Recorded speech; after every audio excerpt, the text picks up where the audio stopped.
नमस्कार दोस्तों, मैं हूं मनोज कुमार गुप्ता। आप देख रहे हैं मेरे चैनल को। इसका नाम है रेगुलर क्लासेस फॉर अकाउंट। सामने आपको दिख रही है इनकम टैक्स की बुक HC मेहरोत्रा वाली, और नया एडिशन है ये। चैप्टर चल रहा है इनकम फ्रॉम हाउस प्रॉपर्टी, और आपको लास्ट क्वेश्चन कराया था 28 तक की। आप वीडियो देख चुके होंगे इस समय तक।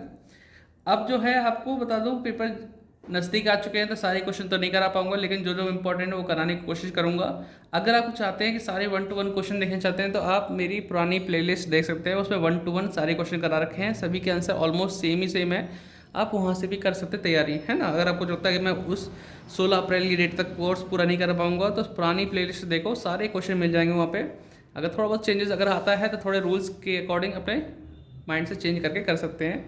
मेरा इंतज़ार आपको नहीं करना पड़ेगा। अदरवाइज़ मैं कोशिश तो करूँगा, जितना मैं वीडियो बना सकता हूँ उतना करूँगा, और जितने क्वेश्चन हो सकते हैं मैं उसे कराने की कोशिश करूँगा। अदरवाइज़ पुरानी प्लेलिस्ट से देख के कर सकते हैं। फिलहाल मैं क्वेश्चन कराऊँगा 30, ठीक है। तो अब ऐसी ही कोशिश रहेगी, जो भी चैप्टर कराऊँगा उसमें कुछ कुछ क्वेश्चन कराऊँगा मेन, क्योंकि कम टाइम रह गया है।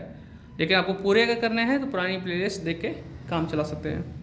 तो क्वेश्चन में 30 कराते हैं। इन्फॉर्मेशन मुझे देनी थी, मैंने दे दी। ये है क्वेश्चन नंबर 30। तो इसमें लिखा है mister Harish owns two house, the particular of two house for the previous year 2022-23 are given below. पहला हाउस है, सेकंड हाउस है। Date of completion of house 31 March 2018, 31 दिसंबर 2019 दे रखा है। Use of house self occupied, और यहाँ पे लेट आउट है। म्यूनसिपल वैल्यू दे रखी है, फेयर रेंट है, रेंट रिसीव दे रखा है, स्टैंडर्ड रेंट दे रखा है इस वाले हाउस का, और म्यूनसिपल टैक्स पेड दे रखा है 25,000 65,000, नहीं स्टैंडर्ड रेंट है वो तो। ये म्यूनसिपल टैक्स पेड है 4,000 8,000। Interest loan for construction of house 30,000 40,000 दे रखा है। Compute income from house property for the assessment year 2023-24। Question देखने में इजी है, आराम से हो जाएगा, लेकिन पेपर में जब आता है तो कई बार कुछ बेसिक चीज़ हम भूल जाते हैं, तो वो भूलना नहीं है, क्वेश्चन ढंग से करना है, ठीक है। सॉल्यूशन करके दिखाते हैं। आप चाहें तो इसका स्क्रीनशॉट भी ले सकते हैं अगर बुक आपके पास नहीं है, और अदरवाइज बुक लेना है तो डिस्क्रिप्शन में लिंक है, वहाँ से चेकआउट कर लेना। तो ये है सॉल्यूशन हमारा क्वेश्चन नंबर 30 के लिए। और इसमें लिखा है computation of taxable income from house property for the assessment year 2023-24। पहला हाउस है, house 1 is use for self residency, खुद के रहने के लिए यूज़ किया गया है।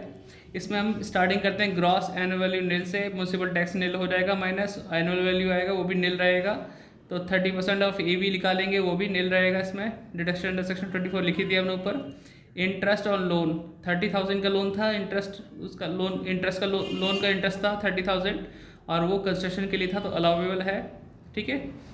क्योंकि लिमिट 30,000 होती है, फिर 2 लाख होती है, ठीक है। डेट इसमें लोन की डेट दे नहीं रखी थी, तो इसलिए मैं 30,000 इसमें दे रखा, तो 30,000 हमने लिख के यहाँ लिखा, और दोनों को प्लस कर 30,000 माइनस किया तो लॉस फ्रॉम HP आ गया, माइनस का आंसर आया है।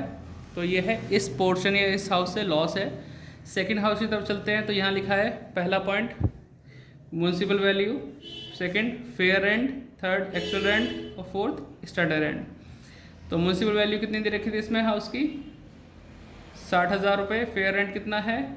Fair rent 90,000। एक्चुअल रेंट इसमें दे रखा है रेंट रिसीव के नाम से 120, और स्टैंडर्ड रेंट है हमारे पास 65,000। तो इन दोनों में से ज़्यादा कौन सा दिख रहा है आपको? 90,000 दिख रहा है ना। म्यूनसिपल वैल्यू फेयर रेंट में जो भी ज़्यादा हो, लेकिन वो स्टैंडर्ड रेंट से ज़्यादा नहीं होना चाहिए। इस केस में 65,000 की लिमिट आपकी एक्सपेक्टेड की है, तो 65,000 आप मानेंगे फर्स्ट पॉइंट में। बाकी एक्चुअल रेंट नोट डाउन कर लेंगे सेम टू सेम वहाँ से उठाकर, ठीक है। तो हमेशा ध्यान रखिए म्यूनसिपल वैल्यू फेयर रेंट में जो भी ज़्यादा हो वो स्टैंडर्ड रेंट से ज़्यादा नहीं होना चाहिए। अगर ज़्यादा है तो उस केस में स्टैंडर्ड रेंट ही एक्सपेक्टेड माना जाएगा।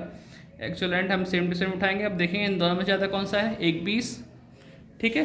तो 120 लिखेंगे ग्रॉस एनुअल वैल्यू में, लेकिन मुझे पेज पलटना होगा, तो आप चाहें तो इसे यहाँ तक वीडियो को पॉज करके नोट डाउन कर लीजिए, ठीक है। चलो मैं पेज पलटता हूँ। अब आते हैं इधर, तो ग्रॉस एनुअल वैल्यू 1,20,000 आ गया। म्यूनसिपल टैक्स माइनस करेंगे, म्यूनसिपल टैक्स है 8,000, माइनस करके 1,12,000 आएगा, एनुअल वैल्यू होगी। Less deduction under section 24 30% of AV, तो इसका 30% निकालेंगे और माइनस कर देंगे, और उससे पहले इंटरेस्ट और लोन भी लिखेंगे। यहाँ 40,000 है। तो बता दूँ जिस पोर्शन में हमने किराए पे दे रखा वहाँ कोई लिमिट वगैरह नहीं होता इंटरेस्ट का, तो पूरा पूरा जितना आना चाहिए उतना आ सकता है। दोनों जोड़ के लिखें और फिर से माइनस कर दें।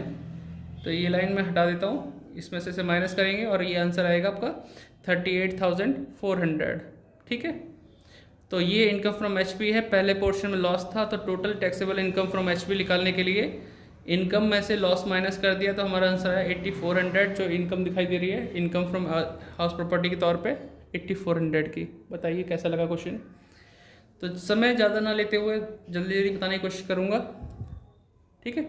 डिस्क्रिप्शन में कुछ लिखा है, अगर आप चैनल की हेल्प करना चाहते हैं तो ज़रूर करें, और नहीं करना चाहते हैं तो वीडियो को शेयर ज़रूर करें, उसी से हेल्प हो जाएगी, ठीक। तो क्वेश्चन को यहीं पे बंद करता हूँ वीडियो को, नेक्स्ट वीडियो मिलते हैं। तो ये आपको 36 बराबर दिख रहा हूँ मैं, लेकिन मैं इससे आगे वाला क्वेश्चन कराने की कोशिश करूँगा, उसकी वीडियो बनाऊँगा।